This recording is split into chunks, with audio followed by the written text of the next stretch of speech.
atutekanye nene usuku nene kujihagaze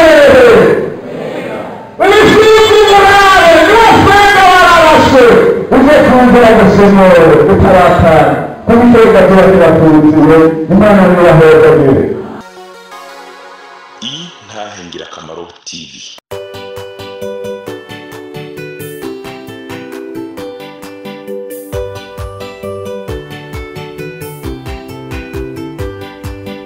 Umwami Yesu arindese niwatanga amajambo unyabyaha ngo renguka wumva iby'ubugingo atugirira ubuntu akatwiyegereza amajambo meza cyane yo kunera umunezero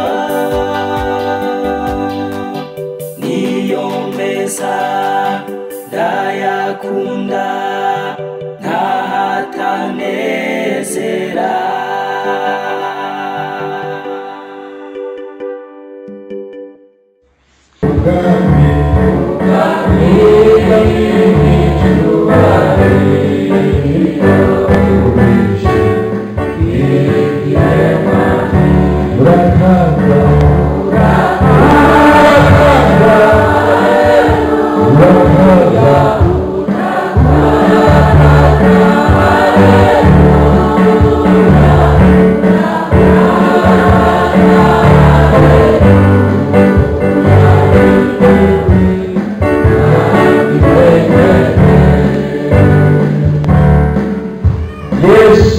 naha bicyubahiro abakozi biganza murambo biganza turamukanye muri izina rya Yesu mwami mwese n'abahezagire sigaye turashima Imana ko twinjiye mu ngoro y'Imana mbega nishimye kuba biragaragara neza tubikabakaba ko Yesu acishaye ku ntebe y'imbabazi iri naryo bishimwe birumvikana neza ko tucihanganiwe birumvikana ko tukiri mu rwambariro rw'abera abacunga bake mu rwambaro rw'uheza icyubahiro aragahezagirwa none rero bashima Imana inyemereye guhagarara imbere y'umugeni wa Kristo kandi ndashimiye n'ababyeyi bamwindiriye ko nabo Yesu n'abahezagire hama turashimira ikaze mwaduhaye twese Yesu azoguhe ikaze mu bwami bwo mu ijuru none rero tugiye gusangira amajambo y'Imana amazina mwayumvise Mbuwaye Fideli n'uwo musangiye amarushanwa y'ubwami no kwihangana byo muri Kristo Imana ibahezagire naye maze kuza ngaha ngira ngo ndaba bakinyibuka hariyo Imana ishimwe nawe utari bwambona urambonye naje ndakubona Imana ishimwe amen none rero gusoma amajambo y'Imana bidutera kuko uwundi burakateza dusome amajambo y'Imana ari mu gitabo cy'Ibyahishuriwe Yohana igice cy'indwi turaza kubona ku murongo w'icenda abarinzi bamaze kuririmba ko nanezerewe Yesu n'abahezagire Yesu abahezagire tugomba kuririmba agakorase kamwe Yesu yagira imbabazi ndakunda kuririmba kakwasi kavuga ngo bazotubona turengutse tukaririmbe hama ukaririmba unezerewe Yesu abahezagire siko bantu b'Imana munezerwe turi mu ngoro y'ibiki bazotubona turengutse igarabaye yayo natabarutse Zurumbaye merutoshe Atigaraye yaye meratabarutse Zurumbaye merutoshe Azotubona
bya bindi byose ariko akihangana Imana nishimye. Bari bazi ko Yohana, kandi Yohana ni we wundi bitubwira ngo uramwigisha Yesu yaguraha yakunda Yesu ntagerageze. Usomye mu bindi gitabo igice cya mbere uzobona maze ukaraba avuga ngo ku munsi w'Imana nari murinde. Ndakwifuje gusanga muri ntero. Amen. Agomba ku munsi w'Imana nari muri ntero, Imana ikiramwishurira, imwishurira amabanga y'ibintu bihambaye. Irabwira ishengero ryo muri Efeso aragandika ari amashengero y'ukuri. Hama inyuma y'agaca ahishurirwa arabona ibyo mw'ijuru Imana yishimye. Ikibuga tugiye tutazi Yohana yarabibereye uwo munsi mukuru Yesu nateganye. Yarabonye iyo nkuru y'Imana, arabona abakuru 24, arabona bya binyabugingo Yesu nashimye, arabona abaferazi, arabona cya giti cy'ubugingo, arabona bya birimba 12, arabona neza uko bimeze, arabona ukuntu abantu bazamutse bamaze gushyira imbere y'Imana, arabibona byose arabishimira. Imana nishimye. Yaratubonye Yohana turebye ibicu, aratubona tuza turahanagurwa amarira, abageni tubaza ati mbega aba bantu bavuye hehe? Abishyura ati nibo bagira gute? Abishyurwa ataba aba ubutaba aba baravuye kuri wa mubabaro muri gato nyinshi, kandi abo bandikiye bakoze ngo bameshuye imvune zabo bazezesha iki? Bazesheje urwego, amaso yanjye bakoresheje ifunguro, bakoresheje iki? Abakoresheje amaso y'imvune n'ay'intama cyangwa y'inka, bakoresheje amaso yanjye y'abamwagazi w'intama. Amen. Nicyo gituma bakundwa ndagukuvuga n'ukeneye abantu baba mu maraso ya Yesu. Ubundi Yohana yaturengagiye. Yesu ntadurengagiye. Yesu ntabahezagiye.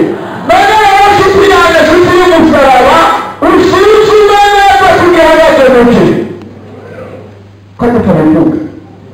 Ibyo nibazo bashinga ntari usuzume neza ko mugihagaze kugira mute ko Yesu abahezagiye.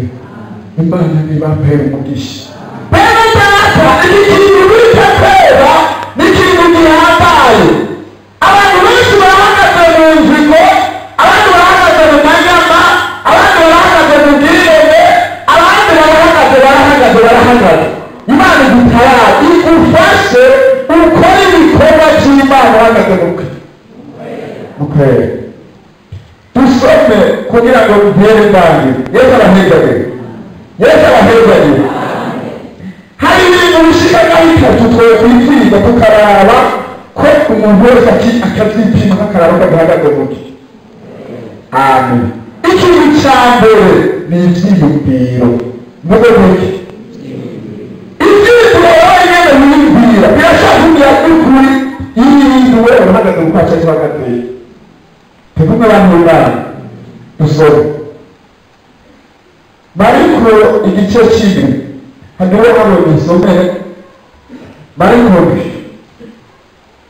umurongo wa 21 kugeza kuri 23. Ndibaza ko ibyiyumviro Yesu akomerezagiye birashaka gukorera kugira ngo dukora cyangwa watuye ibintu biyumvira Yesu akomerezagiye. Aha rero ntabwo mpahita n'umucuci wawe harashitse gasomere Mariko igice kimwe umurongo wa 21 dusomera nshuti yanjye. Some mu izina rya Yesu Kristo. Kuko imbere mu mitima y'abantu havamo ibyiyumviro bibi. Ibyiyumviro bibi ushobora nawe gusoma ku mubiri. Ubushakanyi, ubwibyi, ubwicanyi, ubusambanyi, ukwifuza, kugira nabi, ubugunge, iby'isoni nke, ijisho ribi, ibitutsi, Mana we. ibone, Kiwe. ubupfu, ibyo byose biva imbere y'ibyo bimwanya. Imana idutabara. Yesu adutabara. Bene data, ivyiyumviro birashobora kukwereka neza ko bihagaze gukorera cyangwa se umurongo wawe uhagaze gukorera. Imana idutabara. Imana idutabara. None umuntu akuriye ivyiyumviro vy'ibitutsi cy'uko umuntu ashaka gukorera mu ishuri. Ego shaka wewe. Uyu muntu akirimo ubushakanyi ari muri isuku y'abantu bahagaze gukorera. Imana idutabara. Suzuma n'uturare tugihagaze muki. Ivyiyumviro umuntu ashobora kugenda mu mutwe yawe wese ugasanga hari ibintu bitekeye kandi Imana ibi bintu nta muntu baraturangurira inzigo cyane ibi bintu by'ubushakanyi n'ibintu bibi cyane. Imana idutabara. Ariko ibi bintu bituma udashyira kuri uyu murwa uyu muhanda yawegareza abacunguye bahagazeho cy'ukwiga kugira ukuri nta muntu umwana kitogera ukamusinzira nshuti yanjye isabota reka kumwegage nta muntu umwana kitogera Yesu akumwegage. Icya kabiri ni ikintu bita imvugo. Vuga imvugo ni ukuri imvugo yawe iranga kuri mukore cyangwa wabigore cyangwa wabigore ukagira umukorere imvugo. Hari umuntu ashitse mu rugo n'akayabo kavuga ati turapfa turashi kandi maco iminsi yose imikebe inkumi ipfunsi imyidodombo n'ukuri iyi imvugo dusome ariko Yesayi igice cya 4 isomero umurongo wa 6. Ndiko ndavuga abantu b'Imana twisuze neza ko tubiragakoreye. Imana yahagaze. Yesu abahagaze. Amen. Imvugo isomero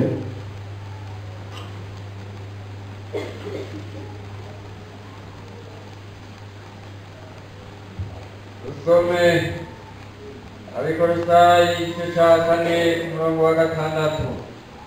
Imvugo zanyu zamane ubuntu bw'Imana zirunzwe umunyu kugira ngo mumenye ingene mukwiye kwishura umuntu wese. Amen. Amen.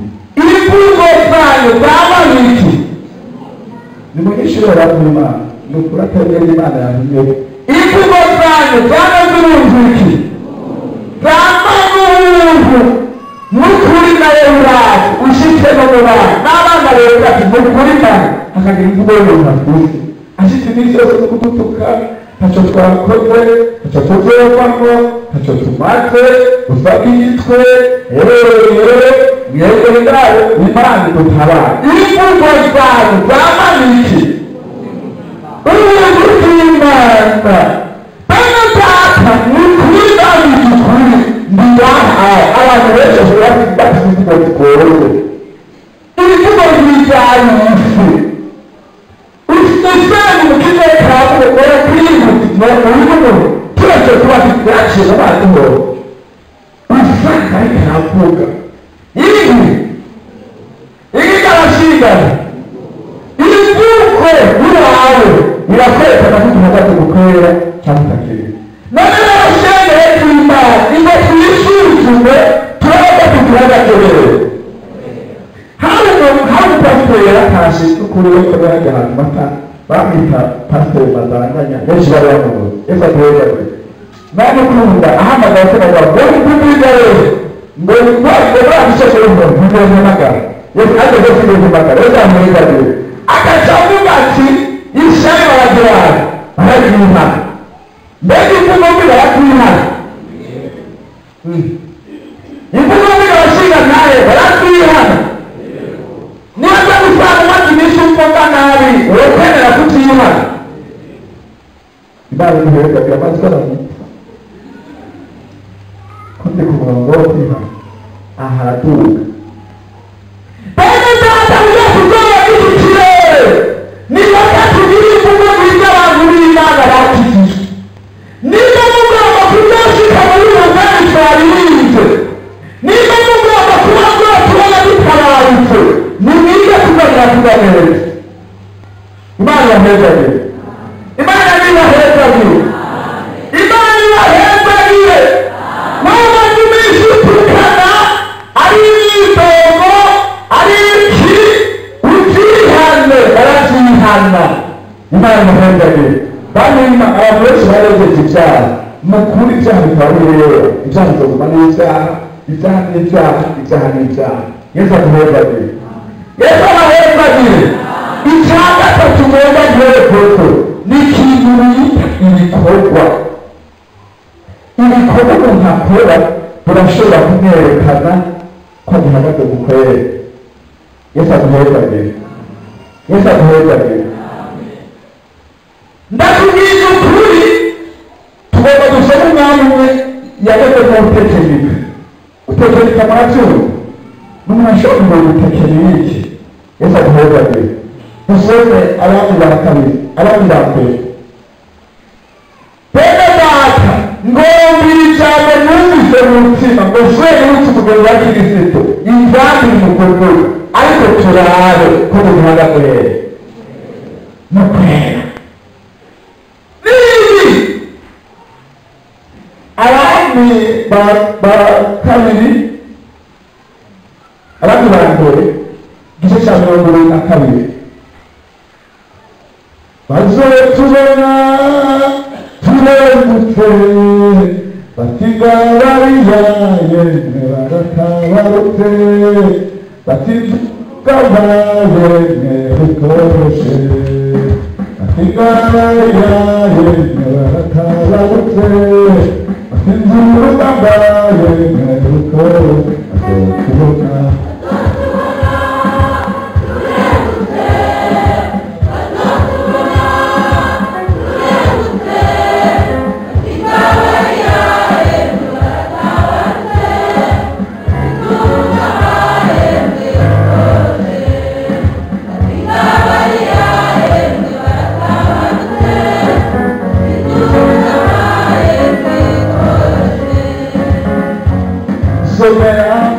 kugira umwanya igice cya 22 gusoma 29 no 30 some izina rya Yesu Kristo yego abacambere cy'abami igice cya 22 murongo wa 29 Ahabu agwa mu ntambara nuko umwami wa Isirayeli Yehoshafati umwami w'Abayuda baraduka baja gutera Ramoti-Gileyadi maze umwami wa Isirayeli abarira Yehoshafati ati ngiye kwiyoberanya ngiye kugira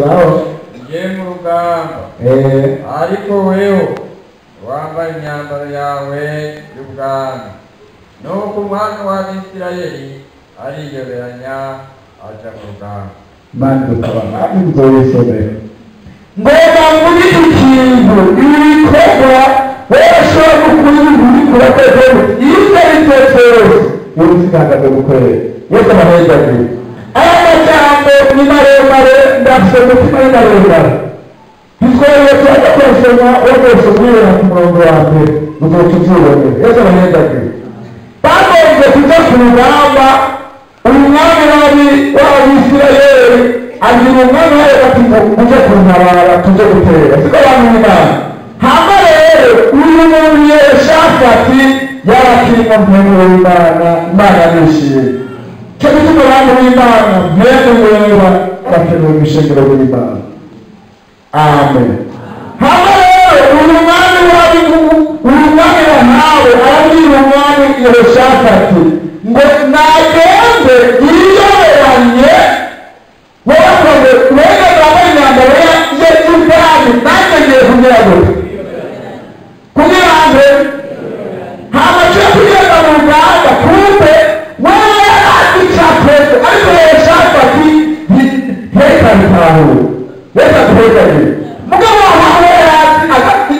makoti yagati leti kwanya kwambara imyambaro y'abami ndabizi neza niba bakura bari bakoti waba timate cyenge kugira urabeshi nukuri tutobe bambizo kuri wesa perezida nangiye abana taho kuyerekeza imishenga pani go naho unyegeza harumana yaraye arabikika neza kari amagana Yesu nadoza ni mukunda kupapa kupirekera barakuru abigera kuchone ndaka muri haye ubunda kuzinga barakuru ko yakuru abigera mu satisfaction Yesu nadoza ni Yesu nadoza ni nani wasamba na bapandele ku manuko yo kumenyekana Imana nishuri uyu mwana ngiye kugira gute ngiye kugira nde hana nande ndambara imyambaro y'ubwami je nakagiye kugira gute amashozi ndakugwara ukibura gise ndagufitiye inkuru ikamaze neza amazimishiranya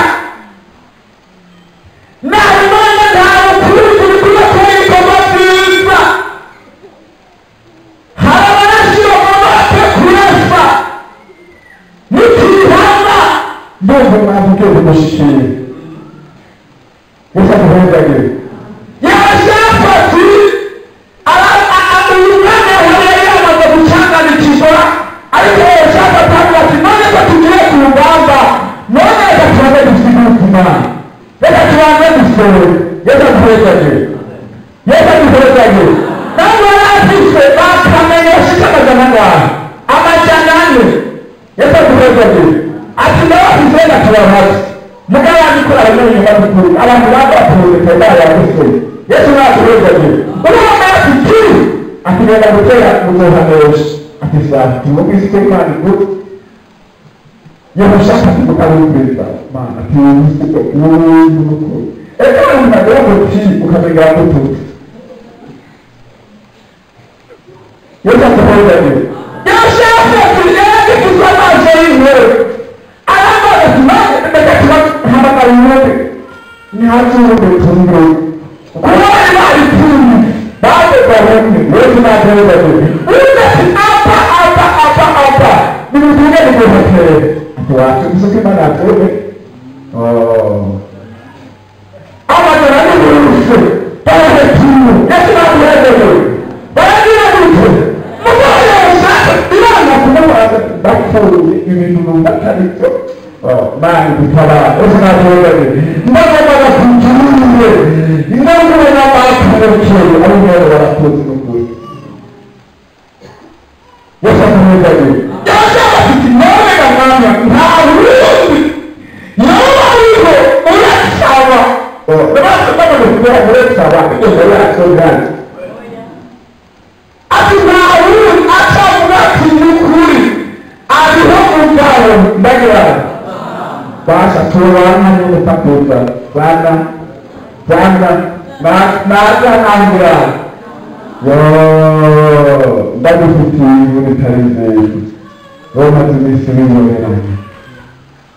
nukuri hano no munsi Yesu akuhezagire amaze gushikana mu Rwanda bacabariye yaramana utwazi kudashoboka twandikimije kuzindi bidashoboka ibintu byo kudutera ubwoba ugerageze abandi bavuze ko bataka twanditse nawe kumubona kugira ikigiye basi ikigirago ikigira ati ngo wewe mtwazi mshorozi Yesu akuhezagire ugerageze umugira ubushobozi kandi aramubwira ko ibintu cakira ndaje cyo kumutwa mu kirere tubamunze muga turakora ibibazo bicakira gakira mbere mugacikira none yakuze nakababishikira mbere Yesu akuhezagire Yesu akuhezagire bari w'Imana acarata hamarashira tubeho Wewe atoro Pogishwa twobeno tuganire twumva tuja gutera cyane mugende mugohate tugohanesha Yesu akuhezagire ati none kumenganisha no hainanishi ataka mugabirani ndakuze Imana ikuze mugabirani ndabaye ndagize ndakuze Imana ishaka kugira umuntu agafata imana ndabaye Imana kunoza amen atino yabishije yebi bazawagiye n'inama bitayiniki ati sinena furahi nalipate kulusumba nashuru utabaho atiwe ichi nimumubera tuige demo kumikiri Yesu akamwambia Yesu akamtawala Yesu akamtawala Abuwa mumila kisiya kiwele cha kigabo Mwabuliga fiilisha nini Ati kugeza nyeseza Nila jarufu Mwese kanya kishoyoka Ati maani kagaruka Ati wakamana walizoyote Ati wakamana Zora Wesa kalisholama ho Wesa kumweza kini Asaka mujama mara kuwasone Asaka mujama kuyo werayi Yesu na tuwezeli Bala swala Bala yesaba tunamikako Matuuku Aliko yaona kwa kariwe Hata umungu mwetu mpamba Atati Amen Atati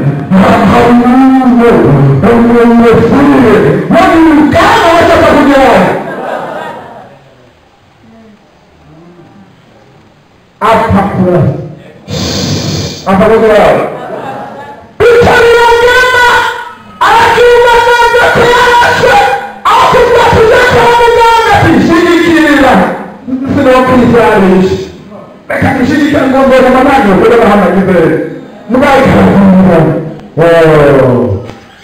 Imani kutawala Bahijaji Yesu kutawala Wamungu Wiyoranite Sinakurizi Ase mwana wakuru Wangiri Nukuru mwego wangiri Amen Wamungu nishirika Wangiri Kayikoga ikarito Na unanizi Kuri Lepika ya unanizi Ndakumizi Kuri Na himara Watewa Fere Haraga Watewa Fere Haraga Watewa Fere Maishu Haraga Watewa Fere Bazi Kuri Arasana yangu Makajogo watu ni majogo Wachimani Bawa mweleka Muge kuwela wandaka swa Yesu atuweza yu Nengera Mshuku meneza kujiaga mwewe Mshuku murare Nufenga wararashe Uzekunzira kusemo Utarata Kumitoga tuwa kila kuziwe Imana niwa heza yu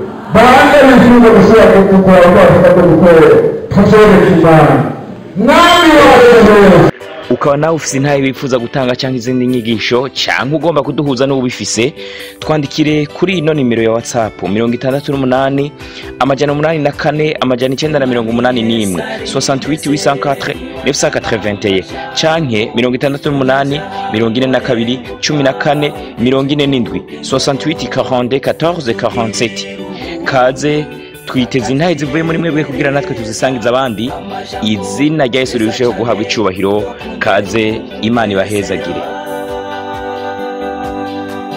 niyo meza ndayakunda ntahatane